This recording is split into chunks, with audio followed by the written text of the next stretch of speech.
Bonjour, alors aujourd'hui je vais vous parler d'un cas client. En fait, c'était une cliente qui venait me voir tout d'abord pour autre chose et puis en discutant, elle me parle comme ça dans la conversation en fin de séance que son mari souhaitait voyager mais que pour elle c'était totalement impossible de monter dans un avion, qu'un immeuble qui vole dans le ciel pour elle c'était pas concevable, beaucoup trop de peur, de crainte.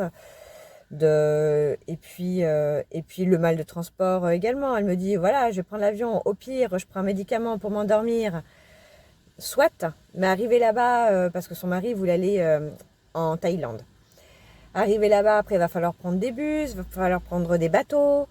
Non, elle me disait, c'est pas possible, parce que si je vais pas prendre des médicaments pour dormir tout le voyage, parce que sinon je vais passer mes 2 semaines de vacances à dormir, parce que je devrais en prendre pour prendre le bateau, je devrais en prendre pour me transporter. Donc entre les peurs des transports et le mal des transports, elle voyait ce rêve totalement irréalisable. Elle était triste de ne pas pouvoir satisfaire le rêve de son mari, parce qu'elle n'avait pas non plus envie qu'il parte sans elle, mais elle ne se voyait pas du tout pouvoir surmonter ni ses peurs, ni son mal de transport. Et donc je lui dis, moi je peux vous aider en fait, parce que je l'ai fait pour moi-même, donc je sais que ça fonctionne. En fait, c'est comme ça que j'avais découvert moi le tapping. Et puis bon, je l'ai fait après pour plein d'autres personnes autour de moi. Dans ma famille, on avait tous le mal de transport, donc ça marchait pour tout le monde. Et puis, enfin voilà, c'était une technique que j'avais déjà bien testée pour ça. Forcément, elle m'a fait confiance, puisque de toute façon, jusque-là, la technique avait bien fonctionné avec elle. Et donc, en fait, on a fait la technique pour le mal des transports dans un premier temps. Et puis pour la peur de l'avion. Alors bon, 2 semaines après, elle devait aller à la communion de son neveu dans le sud de la France. On a fait notre séance. 2 semaines après, elle est partie et je lui ai dit, essayez pour tester déjà soit de lire, soit pas spécialement de mettre devant, d'alterner avec les enfants et puis passer derrière à l'arrière du véhicule pour voir, enfin tester pour voir les résultats. Elle avait un peu dans la tête cet esprit de challenge, non?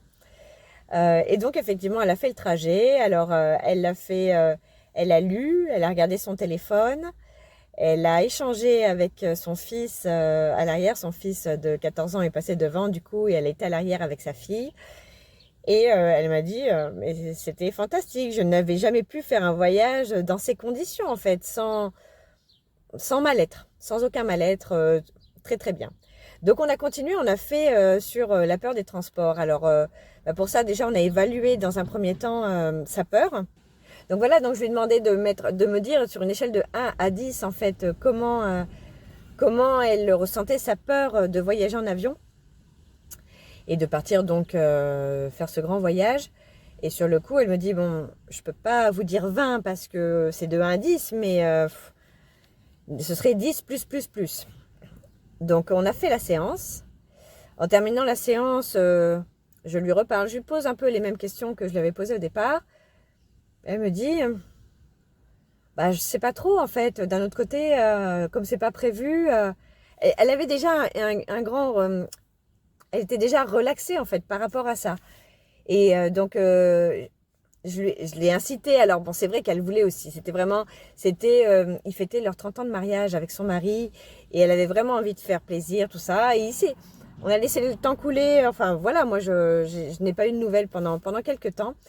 Et quand je l'ai revu, ils avaient fait le pas de réserver leur voyage. Et donc c'était 4 mois après qu'ils voyageaient.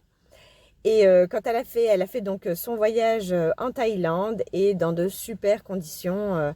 Elle m'a dit, mais c'est totalement incroyable. J'ai pu profiter. Elle n'a pas eu besoin de prendre de calmants. Elle n'a pas eu besoin de quoi que ce soit d'aide. Elle n'a pas eu de mal de transport. Elle a été vraiment, elle a été ravie. Elle a profité de ce voyage. Et depuis, bon, je crois qu'ils ont programmé. Ils ont déjà fait 2 ou 3 voyages depuis. Je vous parle de ça, c'était il y a 2 ans. Voilà, maintenant je crois que plus rien ne va l'arrêter. Voilà pour le sujet mal des transports, peur des transports. Maintenant je vous laisse décider.